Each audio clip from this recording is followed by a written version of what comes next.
वाणी में अमृत घोल रसना राधे राधे बोल रसना राधे राधे बोल। अपनी वाणी में अमृत घोल रसना राधे राधे बोल रसना राधे राधे बोल रसना राधे राधे बोल रसना राधे राधे बोल राधे राधे बोल रसना राधे राधे बोल राधे राधे बोल रसना राधे राधे बोल। अपनी वाणी में अपनी वाणी में अपनी वाणी में अमृत घोल रसना राधे राधे बोल रसना राधे राधे बोल। राधे राधे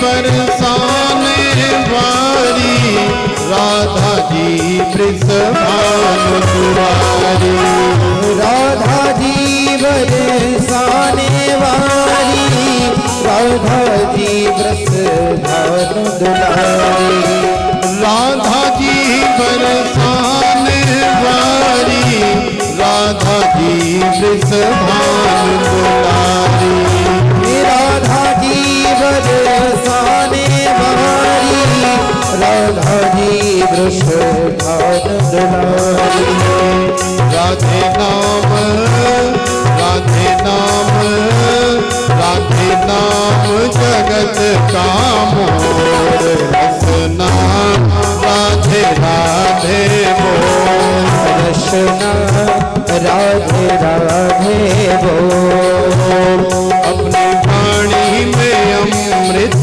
घोल रसना राधे राधे बोल रसना राधे राधे बोल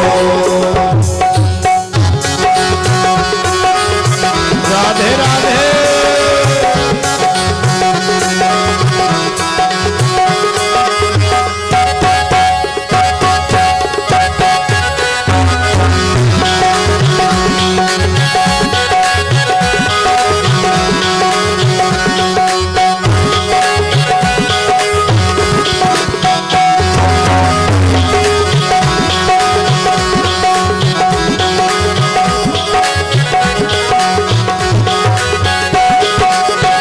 बिन राधा नहीं सजे बिहारी बिन राधा नहीं मिले बिहारी बिन राधा नहीं सजे बिहारी बिन राधा नहीं मिले बिहारी बिन राधा नहीं सजे बिहारी बिन राधा नहीं मिले बिहारी बिन राधा नहीं सजे बिहारी बिन राधा नहीं मिले बिहारी इनके चरण इनके चरण इनके चरण पकड़ लो ढोर रसना राधे राधे बोल रसना राधे राधे बोल अपनी वाणी में अमृत घोल रसना राधे राधे बोल रसना राधे राधे बोल राधे राधे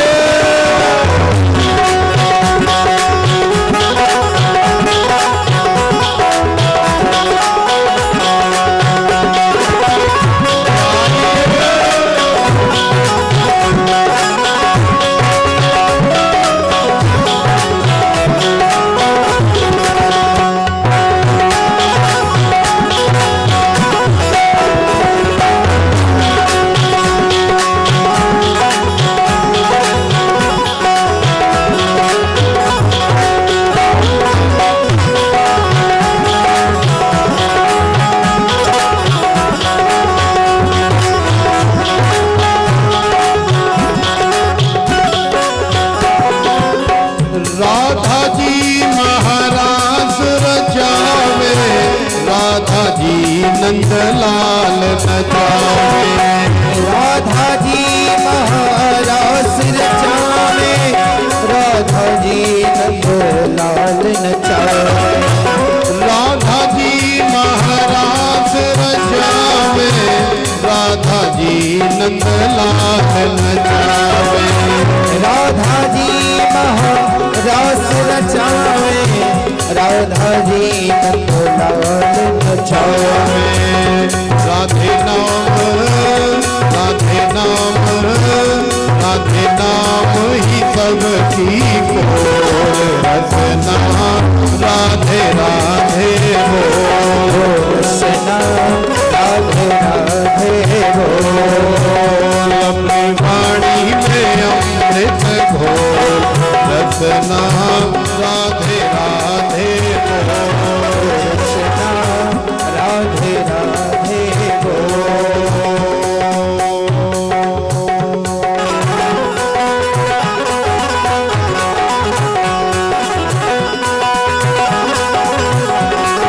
राधे राधे।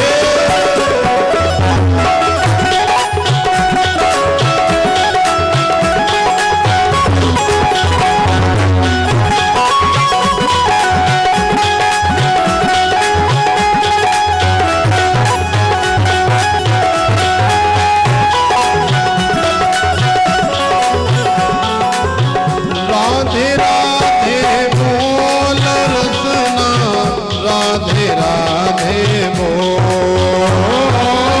राधे राधे बोल रसना, राधे राधे बोल। राधे राधे बोल रसना, राधे राधे बोल।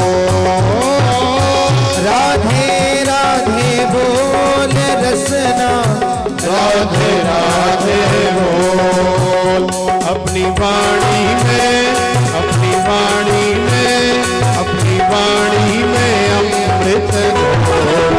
रसना राधे राधे बोल। रसना राधे राधे बोल। रसना राधे राधे बोल। रसना राधे राधे राधे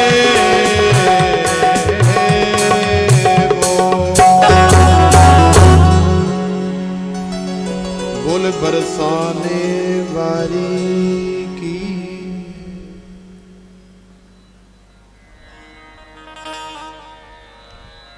तो देखो किशोरी श्री राधिका रानी के नाम में वो सामर्थ्य है कि हमारे जीवन में आनंद हो जाता है। जैसा कि आप सब लोग जानते हैं, गंगा द्वार समीपे तो तटमानंद मानकम। आनंद हो रहा है और आनंद रूपी तट है और आनंद की ही कथा हो रही है और आनंद से हो रही है। श्री नारद जी श्रवण कर रहे हैं, भक्ति महारानी ज्ञान वैराग्य लाखों नर नारी, लाखों सदगृहस्थ संत श्रवण कर रहे हैं। श्री सूत जी महाराज नैमी सारण्य में 88,000 ऋषि मुनियों को श्रवण करा रहे हैं। श्री सूत जी महाराज ऋषियों से कहते हैं कि अब देवर्षि नारद ने सनकादियों से कहा कि भगवान, हमने प्रत्यक्ष रूप से देख लिया कि भगवान की कथा आनंद करती है, कल्याण करती है, मंगल करती है, लेकिन उन जीवों का करती है जो जीव सामने विद्यमान हो शरीर से। तो महाराज, मैं आपसे ये जानना चाहता हूं कि आपकी कथा क्या केवल उन्हीं जीवों का मंगल या उन्हीं जीवों का कल्याण करती है जो यहाँ सशरीर विद्यमान कर्म करते हैं? माने कथा श्रवण करते हैं, दान पुण्य धर्म करते हैं, क्या केवल उन्हीं का कल्याण करती है? सनकादि जी मुस्कुराए। श्री नारद जी ने पूछा कि यदि ऐसा नहीं है तो आप हमें बताने की कृपा करें, के विशुद्धयन्ति वदन्तु मह्यम। माने आपकी कथा कैसे कैसे जीवों का कल्याण करती है। जो यहाँ पर मौजूद हैं उनका कल्याण करती है, या जो पहले मौजूद थे अब शरीर छोड़ के चले गए उनका कल्याण करती है, या जो पुण्य करते हैं उनका कल्याण करती है, या जो पाप करते हैं उनका कल्याण करती है। तो सनकादि ऋषियों ने बड़ा सुंदर जवाब दिया। बोले देखो नारद भैया, हमारे गोविंद की कथा जो यहाँ पर विद्यमान है उनका भी कल्याण करती है, जो घर में बैठ करके सुन रहे हैं उनका भी कल्याण करती है, और जो संसार से चले गए हैं उनका स्मरण कर लिया जाए कथा में और भगवान से प्रार्थना कर दी जाए, उनके नाम से कथा करा दी जाए तो उनका भी भगवान की कथा कल्याण करती है। ये मानवा पाप कृतस्तु सर्वदा सदा दुराचाररता विमार्गगाः क्रोधाग्निदग्धा कुटिलाश्च कामिनः सप्ताह यज्ञेन कलौ पुनन्ति ते।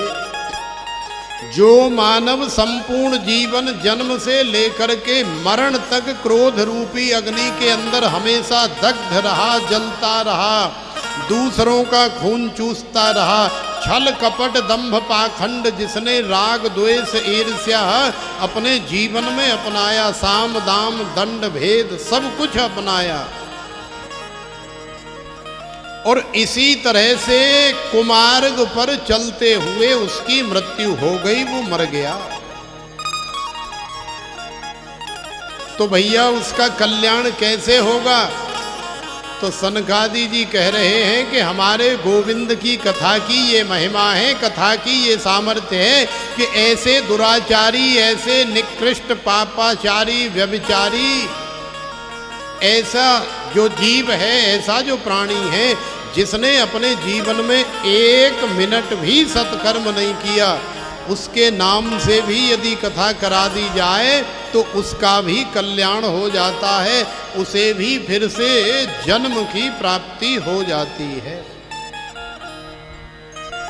तो श्री नारद जी ने कहा महाराज कह तो आप रहे हैं, लेकिन ये सारी दुनिया आपकी इस बात को मानेगी कैसे? क्योंकि संसार में अपनी बात को मनवाने के लिए प्रमाण देना पड़ता है। बिना प्रमाण के यदि कोई बात आप कहोगे तो वो निरर्थक है, सार्थक नहीं है, अनर्गल है, उसे कोई भी ठीक ठाक आदमी मानेगा नहीं, क्योंकि संसार में तर्क वितर्क कुतर्क करने वाले बहुत ज़्यादा हैं। इसलिए जो विद्वान महापुरुष होते हैं, जो अच्छे साधु संत विद्वान होते हैं ना, वो शास्त्रीय प्रमाण युक्त कोई बात करते हैं, कह देते हैं भैया ये हम नहीं कह रहे अपनी तरफ से, ये शास्त्र कह रहे हैं। अब मानना न मानना ये सब आपका काम है, ये हम थोड़े ही कह रहे हैं, हमारे अपने प्राइवेट घर से थोड़ी ये बातें आ रही हैं। माने इसमें हमारा शास्त्र प्रमाण है। तो जब नारद जी ने पूछा कि कोई प्रमाण है महाराज आपके पास, तो सनकादि ऋषियों ने प्रमाण दिया। बोले हाँ हमारे पास प्रमाण है। तो प्रमाण के रूप में गोकर्णोपाख्यान आत्मदेव धुंधकारी का उपाख्यान श्रवण कराया। और आप सब लोग जानते हैं ना कि तुंगभद्रा तटे पूर्वम भूतपत्तनमुत्तमम यत्र वर्णा स्वधर्मेण सत्य सत्कर्म तत्परा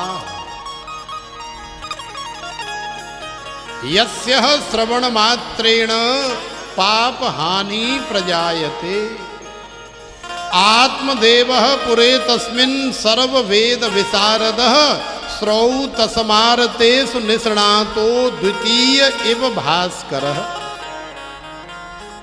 देखो हमारे श्री सनकादि जी ने और श्री सूत जी ने तो यहाँ तक कह दिया कि द्वितीय इव भास्करः, माने तुंगभद्रा नदी के किनारे तट पर एक उत्तम नगर,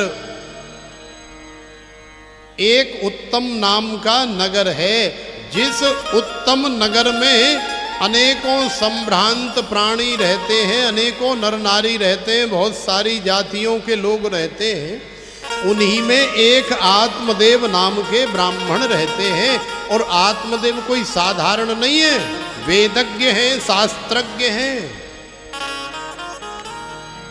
माने सर्व वेद विशारद और श्रौ तस्मारतेषु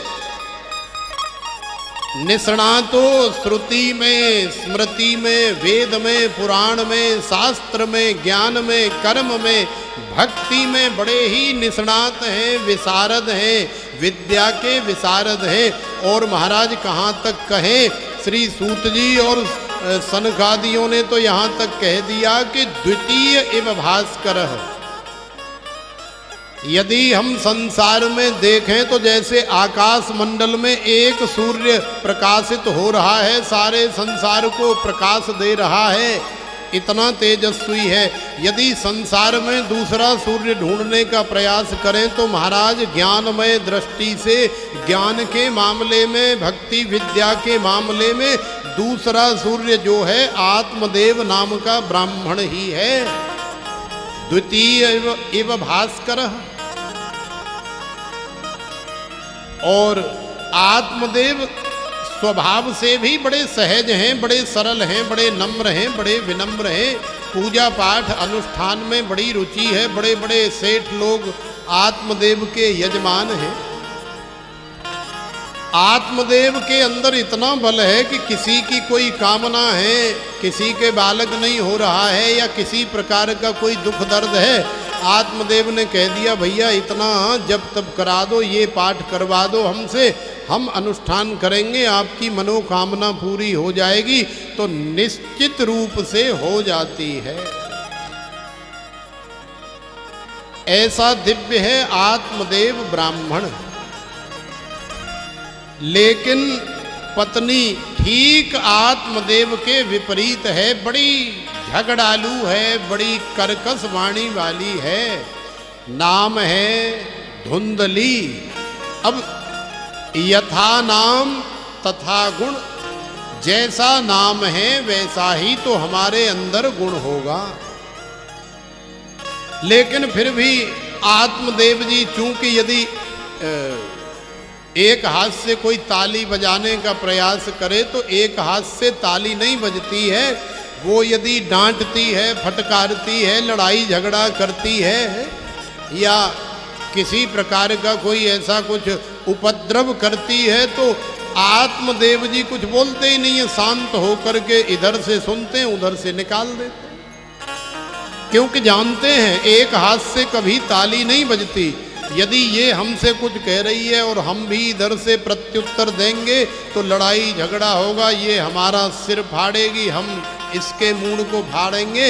इससे अच्छा है कि अब पत्नी तो है ही, झेलना तो है ही। अब क्या करें, कोई बात नहीं, कौन देख रहा है, कौन सुन रहा है, इसलिए सहन करते हैं। बड़े सहज हैं, बड़े नम्र और विनम्र हैं। तो किसी तरह से अपना शांति से जीवन काट रहे हैं। लेकिन यदि आप शांति से दाल रोटी खा रहे हो, आप शांति से जीवन काट रहे हो, आपको किसी प्रकार की कोई दिक्कत नहीं है, कोई हारी बीमारी, कोई परेशानी नहीं है, आपको किसी से कोई तकलीफ नहीं है, आप अपने अंदर सुख का अनुभव कर रहे हो और अड़ोसी पड़ोसी संसार वालों को भी दिख रहा है कि भाई ये बड़ा सुखी है, तो सामने वाले अड़ोसी पड़ोसी भी सुखी हैं। लेकिन वो अपने सुख से सुखी या दुखी नहीं है।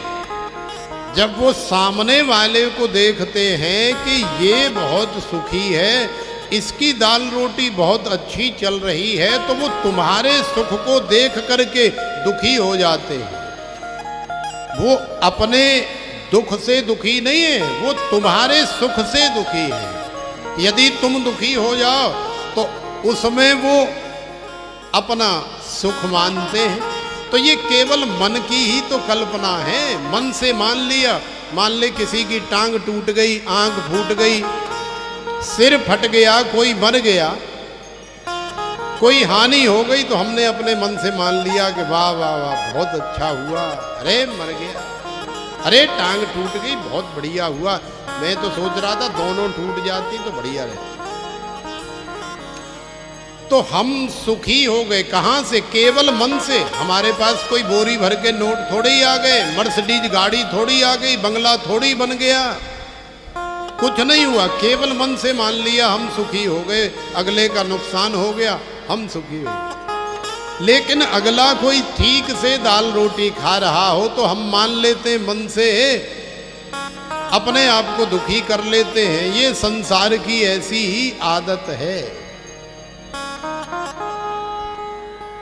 तो आत्मदेव के पास किसी प्रकार की कोई समस्या नहीं है। 10-12 वर्ष व्यतीत हो गए हैं, शादी विवाह हुए, घर में कोई बालक बालिका नहीं है, तो आत्मदेव को कोई ग्लानि भी नहीं है, धुंधली को भी कोई प्रॉब्लम नहीं है, क्योंकि वो भी थोड़ा सा मनोरंजन के स्वभाव की है। माने सैल सपाटे करने वाली है, रोज बाजार जाने वाली है, रोज शॉपिंग करने वाली है, और बढ़िया बढ़िया चाट पकौड़ी और अनेकों प्रकार के व्यंजन माने जीभ के स्वाद करने वाली है। तो धुंधली भी सोचती है कि यदि मेरे गर्भ होगा तो मेरा ये सब सैल सपाटा छूट जाएगा, इसलिए अच्छा है। गर्भ नहीं होता है तो बहुत अच्छी बात है, मुझे किसी बालक को जन्म देने की आवश्यकता नहीं है। और हमारे पंडित जी महाराज को भी कोई ऐसी दिक्कत नहीं है, उन्होंने भी कभी कोई दबाव नहीं बनाया, तो हमें क्या तकलीफ है? तो आत्मदेव और धुंधली को कोई तकलीफ नहीं है, लेकिन संसार वालों को तकलीफ है कि ये दोनों इतने आनंद से कैसे रह रहे हैं। अब अड़ोसी पड़ोसी लगे पीछे, और जब अड़ोसी पड़ोसी पीछे लग जाएं तो महाराज आप जानते ही हैं कि दिल्ली वाले को बंबई में पहुंचा दें और बंबई वाले को दिल्ली पहुंचा दें। अब आत्मदेव कहीं से पूजा पाठ करके लौट करके आ रहे हैं, यजमान जी के यहाँ से बढ़िया माल मटेरियल लेकर के आ रहे हैं। आत्मदेव के यहाँ गैया भी है और तुलसी का विरवा भी है, और गैया मैया की और तुलसी जी की सेवा भी होती है, लेकिन तुलसी कभी हरी भरी नहीं रहती, गैया मैया भी कभी कोई बछिया या बछड़ा नहीं देती। आत्मदेव जैसे ही घर के पास पहुंचे तो 4 पड़ोसी जो पहले से ही प्लान बना करके बैठे थे, आत्मदेव से राम राम करी, अरे पंडित जी राम राम, अरे पंडित जी आ जाओ बैठ जाओ। अरे ना भैया मैं बड़ो हारे हो थके हूँ, मैं अब घर जाके आराम करूँगा, हाथ मुंह धोऊंगा, सुबह का गया हूँ। अरे नहीं नहीं महाराज बस 2-4 मिनट बैठ जाओ, राजी खुशी बता जाओ। जब ज़्यादा आग्रह करने लगे तो बैठ गए। बोले कहो भैया क्या हाल चाल है और कैसे हो? अरे पंडित जी आप बताओ, हम सब लोग ठीक हैं। वैसे तो भगवान की बड़ी कृपा है आपके ऊपर, कोई धन दौलत की वैभव की कोई कमी नहीं है, लेकिन महाराज कई बार हमें बड़ा दुख होता है जब हम सोचते हैं ना कि हमारे इतने अच्छे पंडित जी, बताओ इतने बढ़िया पंडित जी हैं कि सारी दुनिया में हमारे गांव के से पंडित जी जैसा दूसरा पंडित कोई है ही नहीं, लेकिन फिर भी हमें बड़ा कष्ट होता है महाराज जब सोचते हैं ना कि आपके पास इतनी खेती बाड़ी है, इतनी धन दौलत है, इतना सुख वैभव है, इसको भोगने वाला कोई नहीं है, माने आपका वंश चलाने वाला कोई नहीं है, आगे पीछे आपके कोई नहीं है। अरे महाराज एक आध तो होना चाहिए। तो पंडित जी ने कहा देखो भैया अब इसमें हम कोई सवाल जवाब नहीं कर सकते, ये हमारे बस की बात नहीं है, हमारा जो कार्य है वो हम कर रहे हैं। अब बालक कब देना है, कैसे देना है, बालिका देनी है कि बालक देना है, ये भगवान का काम है, इसलिए इसमें हम कुछ नहीं कर सकते, हम कुछ नहीं कह सकते। अरे नहीं नहीं महाराज हम अपने दुख से दुखी नहीं है महाराज, हमें तो आपके बारे में सोच करके बड़ी चिंता होती है। और जब हम लोग विचार करते हैं तो हमें ऐसा लगता है कि शायद आपसे आपके देवता, आपके पितर लोग नाराज हैं, क्योंकि संतान जो है तभी नहीं होती जब हमारे पूर्वज, हमारे पितर हमसे नाराज हो जाएं, तो वंश जो है समाप्त हो जाता है। इसलिए महाराज हम तो चाहते हैं आपका वंश जो है सदा सर्वदा चलता रहे, आप कोई ऐसा उपाय कर ले। तो पड़ोसियों से आत्मदेव ने कहा कि नहीं भैया देखो, हमें 10-12 साल हो गए और हमें किसी प्रकार की कोई आपत्ति नहीं है। जब कोई लाला लाली होगा भगवान की दया कृपा से हो जाएगा, और नहीं होगा तो कोई बात नहीं। आत्मदेव जी वहां से उठ करके चले आए। अब घर आए, अब देखो कोई तुम्हारा ब्रेन वॉश कर दे, तुम्हारे दिमाग में कोई गलत चीज फिट कर दे, ये जो मरने के लिए, मारने के लिए, आत्मघाती हमले करने के लिए ये जो लोग तैयार हो जाते हैं, आखिरकार क्यों? क्योंकि इनके ब्रेन को इतना वॉश कर दिया जाता है, इतनी उल्टी पट्टी पढ़ा पढ़ा के ऐसी धुलाई कर दी जाती है कि फिर वो उसके अलावा और कुछ नहीं कर सकते। और उन्हें ऐसा करने में खुशी मिलती है। बचपन से ही, स्कूल से ही ऐसी शिक्षा दी जाती है कि ऐसा है वैसा है, तो बिल्कुल फिर वैसा ही उनका दिल दिमाग हो जाता है। तो पंडित जी महाराज का ऐसा दिमाग घुमाया, ऐसा ब्रेन वॉश किया, उन 4-6 गांव के अड़ोसी पड़ोसी दूसरे पंडित और जाट देवताओं ने मिल करके पंडित जी घर आए। आकर के धुंधली ने जल पिलाया। अब बैठ करके पंडित जी खाना वाना भोजन करना तो भूल गए। अब विचार कर रहे हैं, बोले यार बात तो सही कह रहे थे वो 4 आदमी, आखिरकार उनकी इसमें कौन सी कोई स्वार्थ वाली बात है? वो तो हमारे ही फायदे के लिए, हमारे ही वंश के लिए, हमारे ही उत्थान की बात कर रहे थे। अब बात तो वैसे भी बड़े दुख की है ही है कि इतने वर्ष बीत जाने के बाद दुनिया में न जाने क्या क्या बातें होती हैं, क्यों नहीं बालक हो रहे। कोई लड़के में कोई कमी है या कन्या में कोई कमी है, इलाज नहीं कराया, कोई जड़ी बूटी नहीं खिलाई, कोई पाठ पूजा नहीं कराया, आखिरकार समस्या क्या है? भले ही कन्या को और वर को किसी प्रकार की कोई तकलीफ नहीं है, लेकिन संसार वाले बिना मतलब में बात को तूल दे देते, बिना मतलब बातें करते, यही तो संसार है। तो आत्मदेव जी बड़े दुखी हो गए, सोचने लगे कि नहीं लाला लाली तो होना ही चाहिए। अब भोजन नहीं किया, केवल 1 गिलास पानी पी करके, और धुंधली से बात भी नहीं की, धुंधली को कुछ नहीं बताया।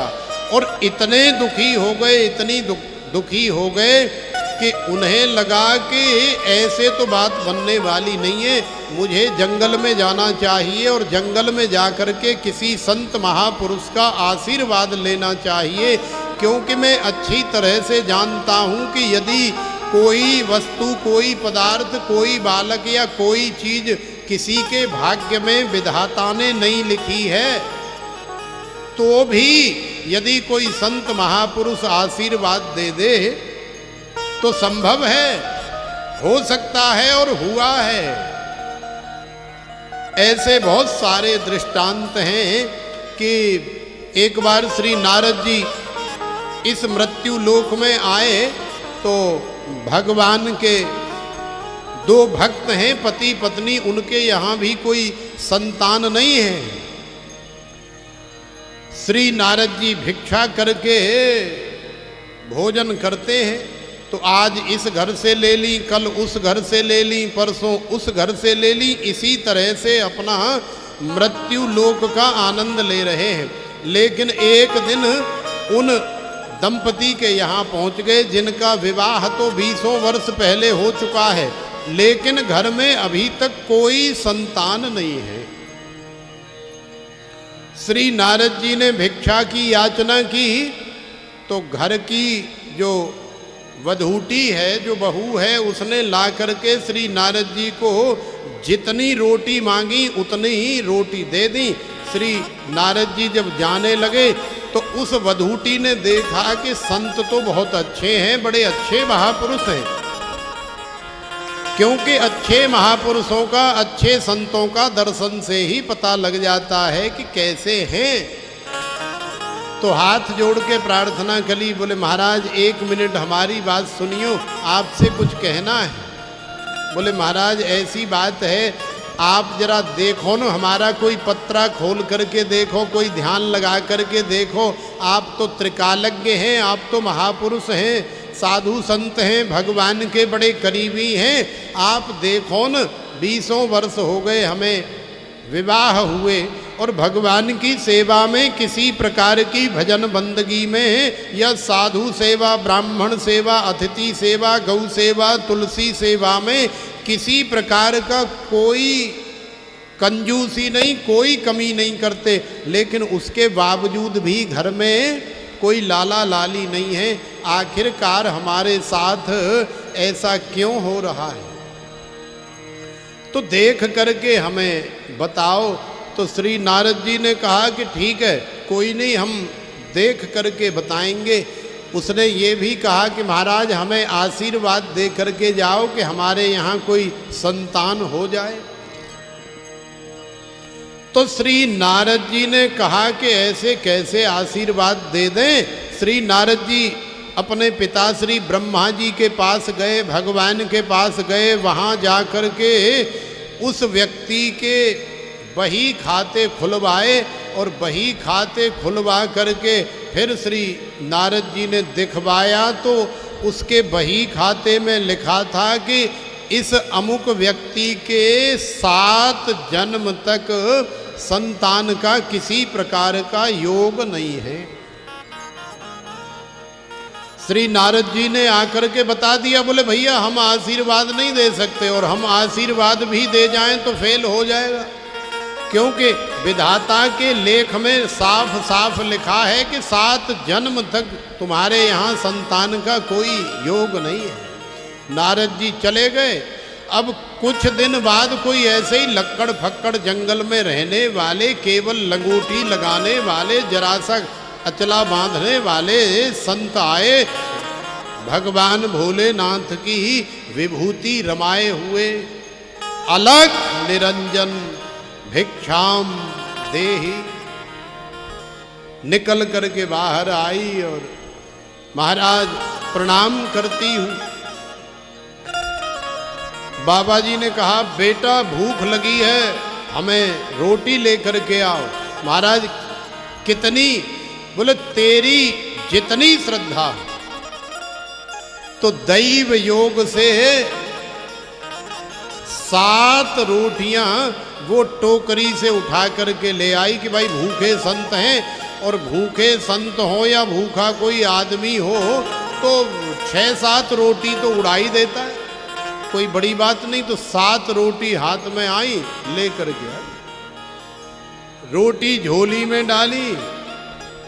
वो लक्कड़ फक्कड़ दिगंबर बाबा जो है गिनने लगे, बोले 1 2 3 4 5 6 7।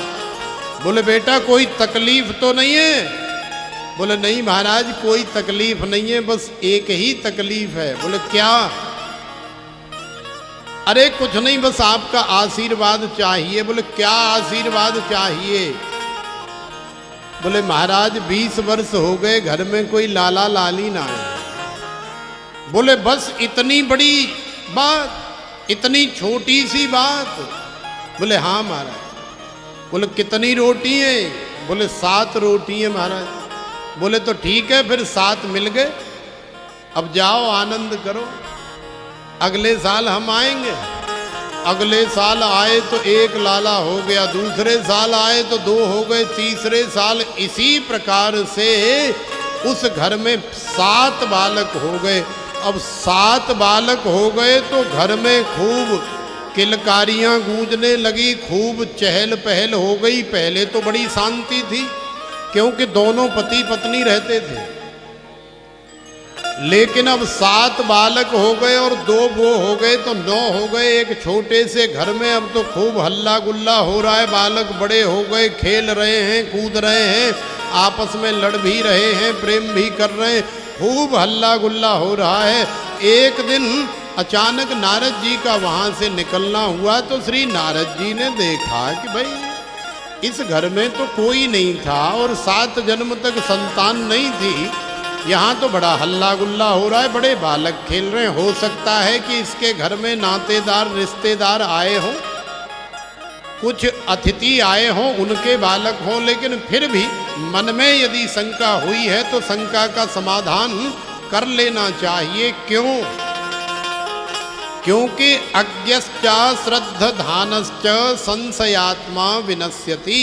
यदि तुम्हारे मन में कोई शंका हो गई है तो उस शंका का समाधान कर लो, अन्यथा संशयात्मा विनश्यति। उसी शंका में न जाने कितने प्रकार की गलत फहमियाँ तुम्हारे दिमाग में आएंगी और हो सकता है कि संशयात्मा विनश्यति माने संशयात्मिका बुद्धि का विनाश हो जाता है और फिर हमसे अनर्थ होने की संभावना है।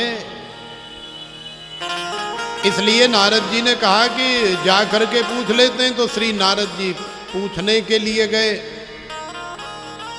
अरे भैया शिव शंकर पहचाना नहीं क्या, भूल गया? अरे नहीं महाराज, आपको कैसे भूल सकते हैं, आप तो हो नारदो देव दर्शना, आप तो श्री नारद जी हैं, आपको कौन नहीं जानता सारी दुनिया में, आपको हम कैसे भूल जाएंगे? तो भैया शिव शंकर ये बालक कोई आया तो है नहीं घर में, ये बालक कहाँ से आए इतने? अरे महाराज ये सब बालक आपके ही हैं महाराज, ये सब आपकी कृपा से ही हुए। बोले हमारे काहे के बालक? नारद जी अपने मन में सोचने लगे, यार हमारा तो ब्याह होना है भाई, और ये कह रहे हैं कि तुम्हारे ही बालक हैं, हमारे बालक कहाँ से आ गए? फिर पूछा, बोले महाराज सही सही बताओ कि ये हमारे बालक, चलो ठीक है लेकिन कैसे? बोले महाराज बस आपके ही बालक हैं और आपकी जो प्रिय सेविका है सावित्री, उसी के गर्भ से हुए हैं, जिसे आपने कहा था कि 7 जन्म तक आपके यहाँ किसी प्रकार का संतान का योग नहीं है। हो सकता है महाराज थोड़ा बहुत आपने ज्योतिष में देखा होगा तो कई बार गलती हो जाती है, कोई बड़ी बात नहीं है, इसमें बुरा भला मानने वाली कोई बात नहीं है। अब तो नारद जी को अपनी बहुत बड़ी बेइज्जती, बहुत बड़ी इंसल्ट फील हुई और नारद जी पसीना पसीना हो गए। नारद जी को लगे कि मेरे पैरों के नीचे से जमीन सरक गई है और मैं ऐसे अंधकूप में गिर गया हूं कि नीचे जमीन ही नहीं है। नारद जी वहां से आनन फानन में रोष में सरपट दौड़ लिए और जा करके सीधे भगवान के पास गए और थोड़ा सा गुस्सा दिखाते हुए बोले, प्रभु आपने मेरी नाक कटवा दी। भगवान ने पूछा कि हमने आपकी नाक कैसे कटवा दी? बोले आपने कहा था कि अमुक शिव शंकर नाम के व्यक्ति के यहाँ 1 जन्म की तो छोड़ दो। आपने वही खोल करके दिखाया था कि देख नारद 7 जन्म तक कोई संतान का योग नहीं है, लेकिन महाराज मैं अपनी आंखों से देख करके आ रहा हूँ, उसके यहाँ तो 7 बालक खेल रहे हैं, जवान हो गए।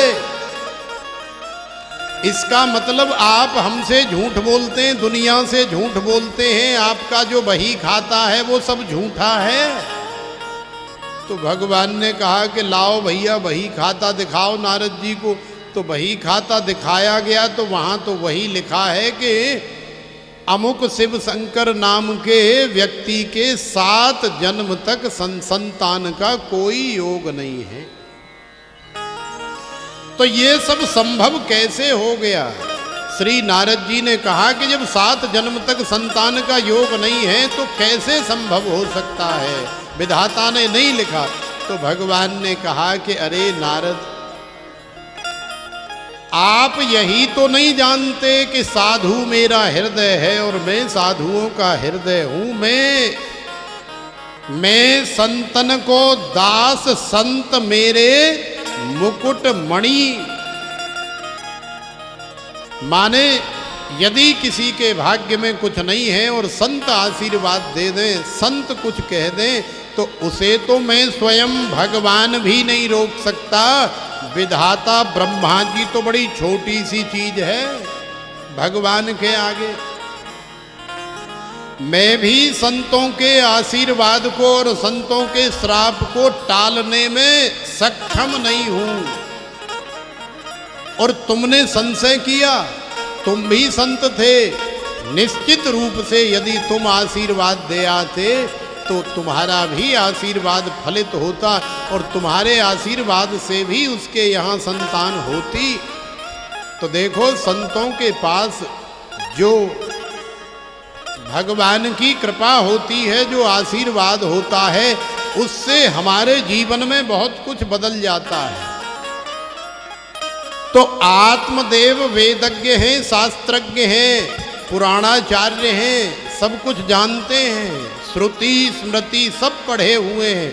इसलिए जानते हैं कि यदि मेरे भाग्य में संतान का योग भी न हो, लेकिन फिर भी कोई संत महापुरुष, कोई तेजस्वी, तपस्वी, यशस्वी, मनस्वी, ओजस्वी, हमारे श्री सद्गुरुदेव भगवान के जैसा कोई महापुरुष यदि किसी को आशीर्वाद दे दे तो निश्चित रूप से भाग्य में न होने के बावजूद भी फलित होता है। तो आत्मदेव जानते हैं। और आज ये सब जान करके आत्मदेव घर छोड़ करके जंगल में चले गए और ऐसे संत की खोज करने लगे। फिर सोचा कि मैं संत को कहाँ खोजूंगा। तो एक सीरकदार, छायादार एक वृक्ष देखा और वृक्ष देख करके आत्मदेव बैठ गए। वहाँ एक कुआं भी है, कुआं पे ऐसे हाथ लगा लिया और सिर रख लिया। बड़ी जोर जोर से भूखे प्यासे रुदन कर रहे हैं।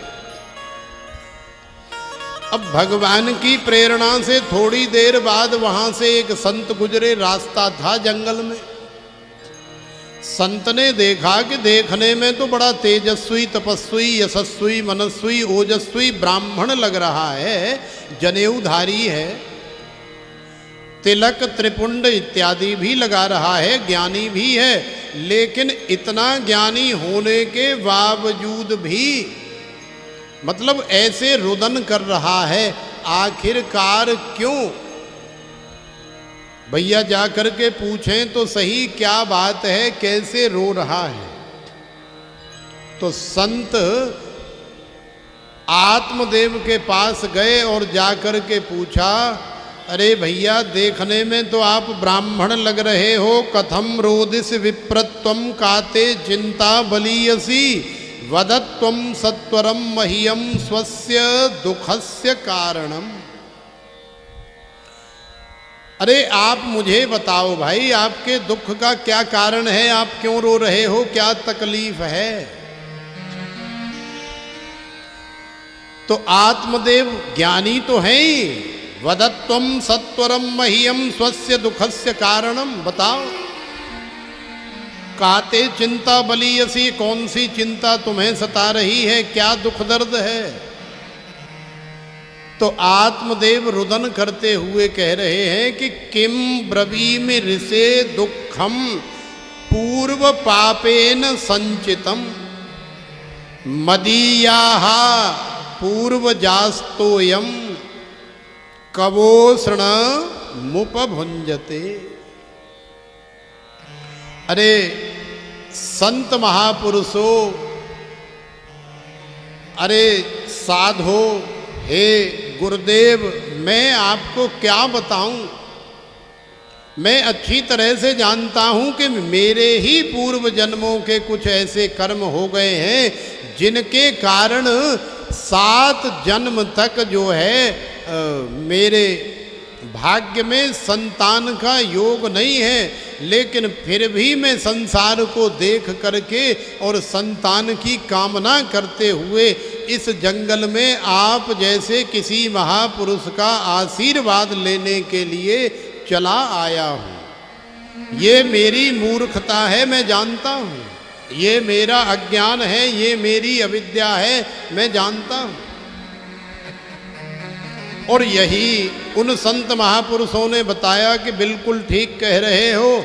अरे संसार के लाला लालियों में, बालकों में कुछ नहीं रखा है। मुंचा ज्ञानम प्रजारूपम बलिष्ठा कर्मणोः गति विवेकम तो समासाद्य त्यज संसार वासनाम। भैया ये संसार के लाला लालियों की चाहत ज्ञान ये सब बेकार है, ये झूठा ज्ञान है। कोई किसी का लाला नहीं, कोई किसी की लाली नहीं। यदि तुम्हारे पास लाला नहीं है तो श्रीधाम वृंदावन जाओ और श्रीधाम वृंदावन में जा कर के एक लड्डू गोपाल ले आओ और लड्डू गोपाल ला करके उसी को अपना लाला मान लो। वही वास्तव में तुम्हारा सबसे सुहृद, सबसे बड़ा, सबसे अच्छा लाला है, जो जन्म जन्मांतर आपके साथ में रहने वाला है। अरे महाराज क्या बताऊं, ये ज्ञान सब मैं भी जानता हूं, क्योंकि मैं भी ब्राह्मण हूं, मैं भी विद्वान हूं। मैंने भी वेद, वेदांत, शास्त्र, पुराण इत्यादि पढ़े हैं। महाराज ये प्रवचन, ये ज्ञान, ये वेदांत हाथ जोड़ करके प्रार्थना है, आप मुझे न सुनाएं, मुझे आशीर्वाद की आवश्यकता है। आप मुझे आशीर्वाद प्रदान करें, क्योंकि संसार में रहना है मुझे। धिग जीवितम प्रजाहीनम धिगृहम च प्रजाम विना धिग धनम चानपत्यस्य धिक्कुलम संततिम विना। प्रजाहीन राजा अकेला जीवित नहीं रह सकता, उसकी कोई वैल्यू नहीं है। यदि किसी राजा के पास प्रजा नहीं है तो काहे का राजा? अरे कौन जय जयकार करेगा, कौन हाथ जोड़ेगा, कौन राम राम नमस्कार, कौन दंडोती करेगा? इसलिए राजा है तो राजा के पास प्रजा होना आवश्यक है। और धिगृहम च प्रजाम बिना, यदि कोई गृहस्थी है तो गृहस्थ में 1, 2, 4 बालक होने आवश्यक हैं। यदि बालक नहीं है तो अकेले बेचारे पति पत्नी वो कब तक अकेले घर में रहेंगे? उन्हें वो घर फिर काटने के लिए, खाने के लिए दौड़ता है। इसलिए महाराज घर में बालक होना आवश्यक है। धिग धनम चानपत्यस्य, जैसे धन के बिना कोई आनंद नहीं है। मान ले खूब धन है तुम्हारे पास, लेकिन उस धन को कोई आगे पीछे भोगने वाला नहीं है तो किस काम का वो धन? इसलिए संतान का होना बहुत आवश्यक है। और धिक्कुलम संततिम विना, ऐसे कुल को धिक्कार है जिस कुल में कोई संतान नहीं होती। तो आत्मदेव उन संत महापुरुष को अपना ज्ञान प्रदान कर रहे हैं। ये भी शास्त्रज्ञ ज्ञान है, ऐसा वैसा ज्ञान नहीं है। पाल्यते या मया धेनु सा वंध्या सर्वथा भवेत्, यो मया रोपितो वृक्षः सोपि बंध्यत्वमाश्रयेत्। माने महाराज यदि आप कहो कि गौ सेवा करो, साधु सेवा करो, तुलसी की सेवा पूजा करो, पाठ पूजा करो तो तुम्हारे घर में संतान की प्राप्ति हो जाएगी, तो महाराज ऐसी बात नहीं है। मैं रोज डेली तुलसी माता को जल दे करके ही घर से निकलता हूँ, बहुत पूजा पाठ करता हूँ। घर में एक प्यारी गैया भी है, बछिया भी है, उसको अपने हाथ से सानी लगाता हूँ। हरा चारा और आटा दलिया और न जाने कितने प्रकार की गैया मैया की सेवा करता हूँ, तुलसी की सेवा करता हूँ। महाराज सच बात है कि न तो तुलसी कभी हरी भरी रहती है और ना ही गैया मैया कोई बछिया या बछड़ा देती है।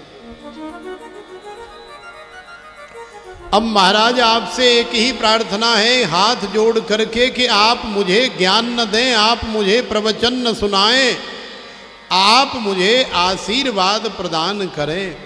यदि आपने आशीर्वाद नहीं दिया तो मैं आपके सामने इसी कुएं पर अपना सिर पटक करके मर जाऊंगा। अब तो आत्मदेव ने उन संत को धमकी दे दी। तो संत तो वैसे भी स्वभाव से बड़े दयालु होते हैं, द्रवीभूत हो गए, आंखें बंद करी, ध्यान लगाया और ध्यान लगा करके देखा कि सप्त जन्मावधि तब पुत्रो नैवच, माने एक जन्म की बात तो छोड़ दो, 7 जन्म तक आत्मदेव के यहाँ संतान का कोई योग नहीं है। लेकिन उसके बावजूद भी संत का हृदय ऐसा द्रवीभूत हो गया, आत्मदेव चरण पकड़ करके लिपट गया। बोले महाराज मर जाऊंगा मैं, लेकिन जब तक आप आशीर्वाद नहीं दे दोगे मुझे संतान प्राप्ति का, मैं आपके चरण छोड़ करके जाऊंगा नहीं। संत ने सोचा यार बड़ी अच्छी भावई हमारे गले में पड़ी, बढ़िया आराम से अपना रास्ता जा रहे थे, अरे जरा सा दया बिनु संत कसाई, और दया करी तो आफत आई। ये वाली जो कहावत है आज ये प्रमाणित हो गई, सत्य हो गई। अब क्या करें, इसे ऐसे छोड़ करके जाते हैं तो ये सच में मर जाएगा, बड़ा दुखी है, और इसे आशीर्वाद देते हैं तो फिर विधाता की बनाई हुई जो व्यवस्था है वो गड़बड़ होगी। लेकिन अब क्या करें। तो देखो संत ने द्रवीभूत हो करके अपनी झोली में हाथ डाला और झोली में हाथ डाल करके झोली से एक सेब का फल निकाल करके दे दिया।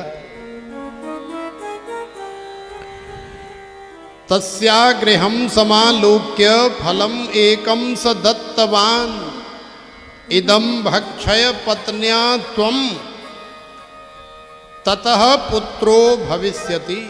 ये लो और ले जा करके अपनी पत्नी को दे देना, कह देना इसे खा ले, और फिर समयानुसार माने जब वो खा लेगी उसके ठीक समयानुसार जब बालक होता है बालक हो जाएगा। आशीर्वाद दे दिया। तो देखो संतों का जो आशीर्वाद होता है वो बड़ा ही फलीभूत होता है। श्री नारद जी भी संत हैं और जंगल में रहने वाले अनेकों संत हैं। हमारे श्री हनुमान जी भी संत हैं। और कली काल में तो हमारे श्री हनुमान जी की, श्री गिरिराज महाराज की, यमुना महारानी की, बांके बिहारी रमण बिहारी की बड़ी अद्भुत महिमा है।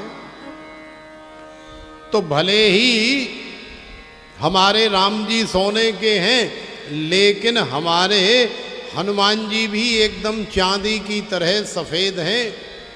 माने जैसे राम जी हनुमान जी के बिना अधूरे हैं, वैसे ही हनुमान जी भी श्री राम जी के बिना अधूरे हैं। तो आइए संत शिरोमणि, संत स्वरूप, भगवत स्वरूप श्री हनुमान जी महाराज और श्री राम जी महाराज का स्मरण करें, क्योंकि ये जो भाव है,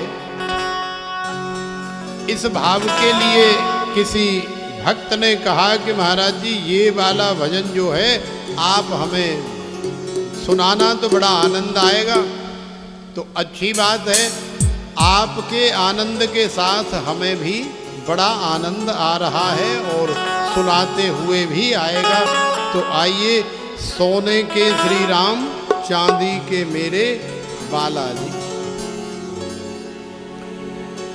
सोने के श्री राम, चांदी के मेरे बालाजी। सोने के श्री राम, चांदी के मेरे बालाजी। सोने के श्री राम, चांदी के मेरे बालाजी।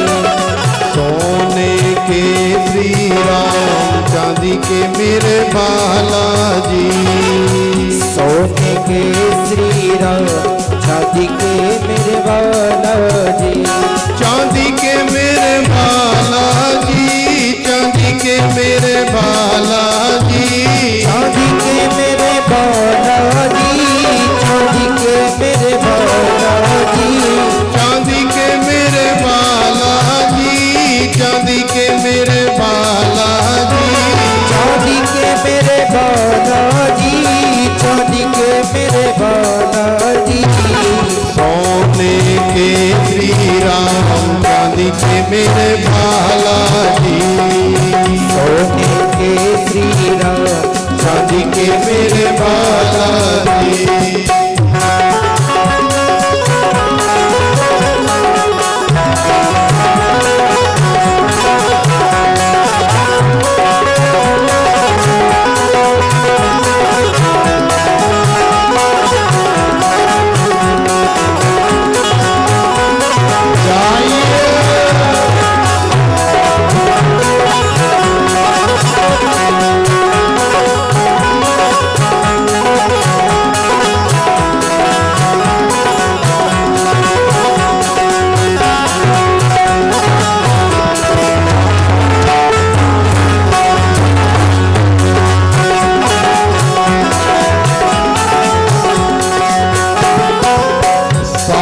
ससुर मेरे राम जी को पूजे। सास ससुर मेरे राम जी को पूजे। सास ससुर मेरे राम जी को पूजे। सास ससुर मेरे राम जी को पूजे।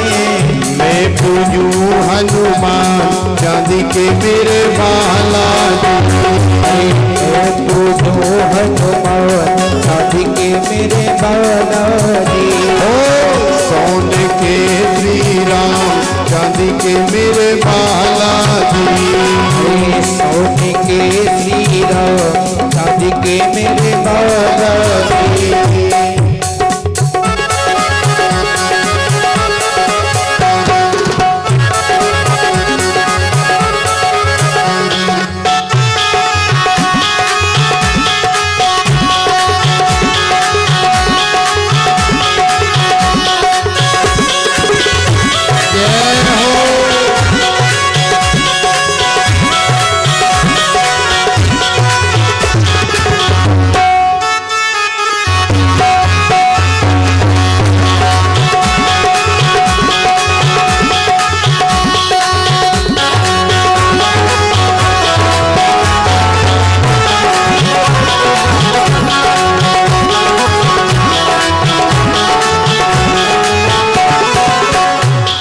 जेठानी मेरे राम जी को पूजे। जेठ जेठानी मेरे राम जी को पूजे। जेठ जेठानी मेरे राम जी को पूजे। जेठ जेठानी मेरे राम जी को पूजे। मैं पूजू हनुमान चांदी के मेरे बालाजी। मैं पूजू हनुमान चांदी के मेरे बालाजी। सोने के श्री राम चांदी के मेरे बालाजी। सोने के श्री राम चांदी के मेरे बालाजी।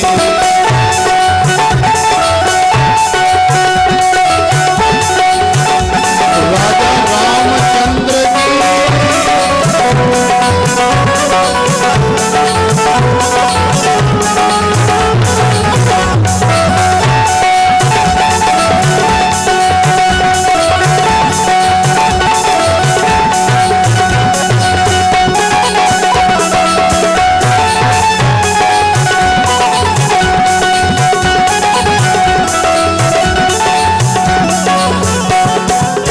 देवर देवानी मेरे राम जी को पूजे। देवर देवरानी मेरे राम जी को पूजे। देवर देवरानी मेरे राम जी को पूजे। देवर देवरानी मेरे राम जी को पूजे। मैं पूजू हनुमान चांदी के मेरे बालाजी। मैं पूजू हनुमान चांदी के मेरे बालाजी। चांदी के मेरे बालाजी।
बजरंगबली महाराज की जय जय श्री राधे।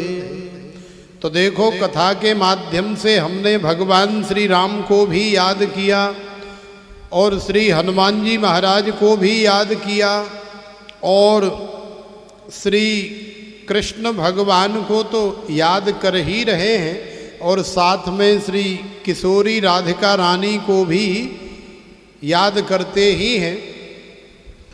लेकिन हम लोग भोले बाबा का स्मरण न करें, ऐसा कैसे हो सकता है? तो एक भाव के माध्यम से आज कई दिन से हम सोच रहे हैं कि भोले बाबा के बिना तो कुछ है ही नहीं, क्योंकि सबसे पहले भगवान श्री हरि की हर कथा के मुख्य वक्ता हमारे भोले बाबा ही हैं। भगवान श्री हरि की कोई भी कथा पहले भोले बाबा के हृदय में जाती है और फिर भोले बाबा के हृदय से उनके श्री मुखारविंद के माध्यम से मैया पार्वती को श्रोता बना करके संसार में आगे प्रकट होती है, संसार में आगे प्रसारित वितरित होती है। तो भोले बाबा को हम कैसे छोड़ सकते हैं? तो बड़ा सुंदर सा भाव है हमारे दीनानाथ भोलेनाथ कैलाशपति शंभो महादेव बाबा का। जो शिव नाम होठों पे चढ़ गयो रे,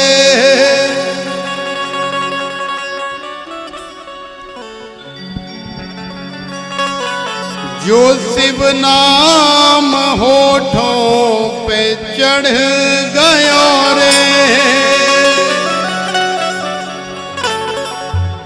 तो समझो ये जीवन संवर गयो रे। तो समझो ये जीवन संवर गयो रे। तो समझो ये जीवन संवर गयो रे। तो समझो ये जीवन संवर गयो रे। जो शिव नाम होठों पे चढ़ गयो रे। जो शिव नाम होठों पे चढ़ गयो रे। जो शिव नाम होठों पे चढ़ गयो रे। जो शिव नाम होठों पे चढ़ गयो रे। तो समझो ये जीवन संवर गयो रे। तो समझो ये जीवन संवर गयो रे। जय हो।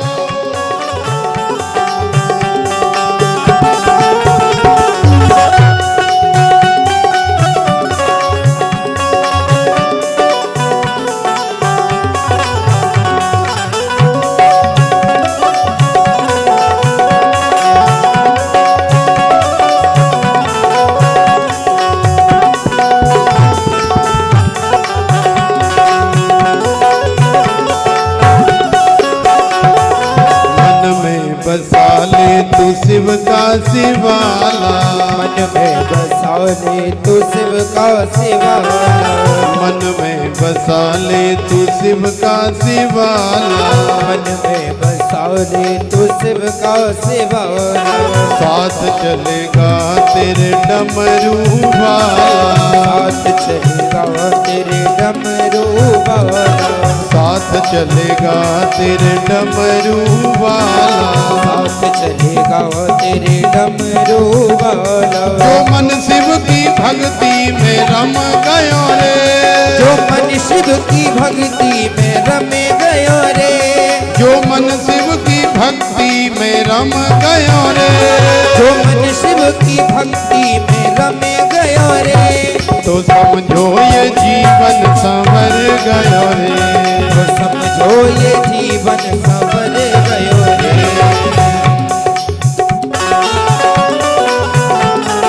आनंद लेते हुए भोले बाबा की जय हो।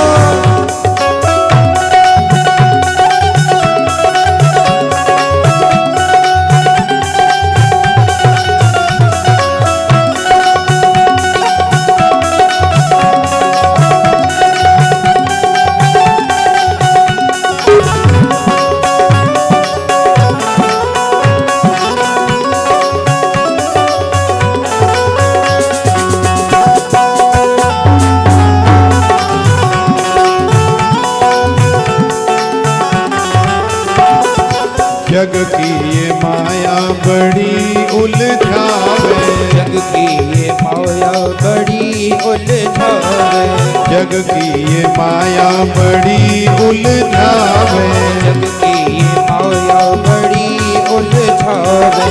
पाप कर्म भक्ति के आड़े आवे, पाप कर्म भक्ति के आड़े आवे, पाप कर्म भक्ति के आड़े आवे, पाप कर्म भक्ति के आड़े आवे। जो शिव जी ने हाथ सिर पे धर दियो रे, जो शिव जी ने हाथ सिर पे धर दियो रे, जो शिव जी ने हाथ सिर पे धर दियो रे, जो शिव जी ने हाथ सिर पे धर दियो रे, तो समझो ये जीवन संवर गयो रे, समझो ये जीवन संवर गयो रे, तो समझो ये जीवन संवर गयो रे, तो समझो ये जीवन संवर संवर गयो रे।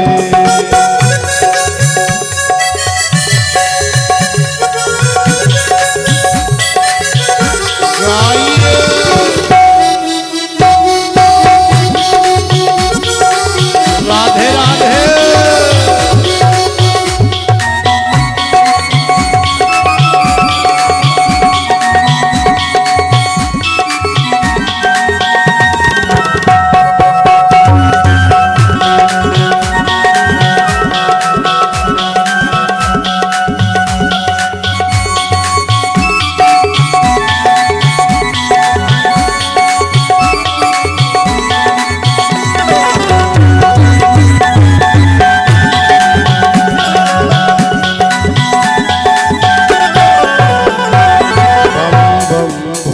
बाबा नाम बड़ा प्यारा, भोले बाबा नाम बड़ा प्यारा, बम बम भोले बाबा नाम बड़ा प्यारा, भोले बाबा नाम बड़ा प्यारा। बाबा के नाम ने ही लाखों को तारा, बाबा के नाम ने ही लाखों को तारा, बाबा के नाम ने ही लाखों को तारा, बाबा के नाम ने ही लाखों को तारा। जो बाबा ने हाथ पकड़ लियो रे, जो बाबा ने हाथ पकड़ लियो रे, जो बाबा ने हाथ पकड़ लियो रे, जो बाबा ने हाथ पकड़ लियो रे, तो समझो ये जीवन संवर गयो रे, तो समझो ये जीवन संवर गयो रे, तो समझो ये जीवन संवर गयो रे, तो समझो ये जीवन संवर गयो रे। जो शिव नाम होठों पे चढ़ गयो रे, जो शिव नाम होठों पे चढ़ गयो रे, जो शिव नाम होठों पे चढ़ गयो रे, जो शिव नाम होठों पे चढ़ गयो रे, तो समझो ये जीवन संवर गयो रे, तो समझो ये जीवन संवर गयो रे, तो समझो ये जीवन संवर गयो रे, तो समझो ये जीवन संवर गयो रे, तो समझो ये जीवन संवर गयो रे, तो समझो ये जीवन जीवन संवर गयो।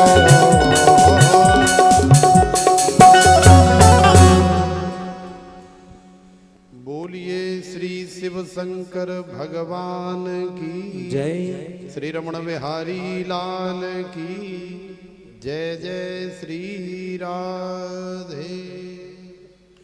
तो जैसा कि आप सब लोग जानते हैं, ये जो श्रीमद् भागवत कथा का विशेष आनंद रस आपको श्रवण कराया जा रहा है, आपको इस विज्ञान के माध्यम से घर बैठे दिया जा रहा है। ये कोई साप्ताहिक अनुष्ठान नहीं है, ये आनंद रस है। तो श्रीमद् भागवत के अंदर से ज़्यादा हम लोग आनंद लेने का, ढूंढने का और अपने जीवन में लाने का प्रयास कर रहे हैं। तो आइए आज इसी आनंद रस के साथ में, और जैसे उन संत महापुरुषों ने आत्मदेव को प्रसाद दे दिया और उस सेव रूपी प्रसाद से गोकर्ण जैसे ज्ञानी पंडित का संसार में आगमन हुआ। लेकिन धुंधली ने संशय किया, उसी संशय के कारण उसे धुंधकारी की प्राप्ति हुई। इस पर कल की कथा में हम लोग थोड़ा विचार करेंगे। आज की कथा बस इन्हीं शब्दों के साथ हम लोग यहीं पर विश्राम कर रहे हैं और अभी श्रीमद् भागवत भगवान की आरती होगी और आरती के तत्पश्चात आप सब लोग प्रसाद लेकर के ही यहाँ से अपने अपने यथा स्थान जाएंगे। कथा श्रवण करने वालों को श्रीमद् भागवत भगवान की तरफ से बहुत बहुत शुभकामना, मंगल कामना, बधाई। हम प्रार्थना कर रहे हैं कि आपका मंगल होगा, आपका कल्याण होगा। श्रीमद् भागवत भगवान की कथा इसी तरह से जब तक ये आनंद रस बरस रहा है तब तक आप घर बैठे श्रवण करते रहिए। तो आइए अब श्रीमद् भागवत भगवान की हम लोग आरती करें। आरती कृष्ण कन्हैया की, अधर धर मुरली बजैया की। आरती कृष्ण कन्हैया की, अधर धर मुरली बजैया की। आरती कृष्ण कन्हैया की, अधर धर मुरली बजैया की। आरती कृष्ण कन्हैया की, अधर धर मुरली बजैया की। कृष्ण तुम मथुरा जन्म लियो, कृष्ण तुम मथुरा जन्म लियो। नंद घर मंगल चार कियो, नंद घर मंगल चार कियो। यशोदा गोद खिलैया की, अधर धर मुरली बजैया की। आरती कृष्ण कन्हैया की, अधर धर मुरली बजैया की। कृष्ण तुम यशोदा के छैया, कृष्ण तुम यशोदा के छैया। श्याम बल दाऊ के भैया, श्याम बल दाऊ के भैया।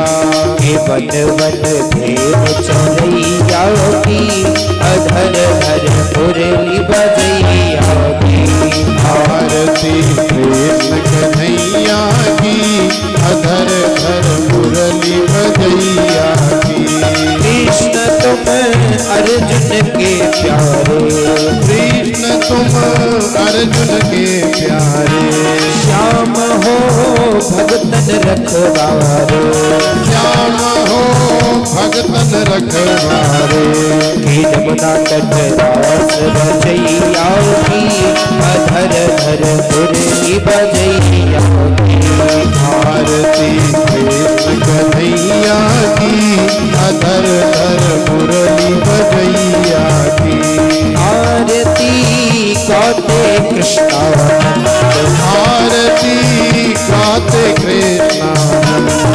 मन में होत अति आनंद, मन में होता अति आनंद। विनय भाग भैया की, अधर धर मुरली बजैया। आरती कृष्ण कन्हैया की, अधर धर मुरली बजैया की। आरती कृष्ण कन्हैया की, अधर धर मुरली बजैया की। आरती कृष्ण कन्हैया की, अधर धर मुरली बजैया। बोलिए श्री श्रीमद्भागवत भगवान की जय। श्री रमण बिहारी लाल की जय। श्री बांके बिहारी लाल की जय। श्री सूत जी महाराज की जय। श्री सनकादि जी महाराज की जय। श्री रमण बिहारी लाल की जय। श्री सुखदेव जी महाराज की जय। श्री सदगुरुदेव भगवान की जय। श्री रमण रेती धाम की जय। आज के आनंद की जय। जय जय श्री राधे।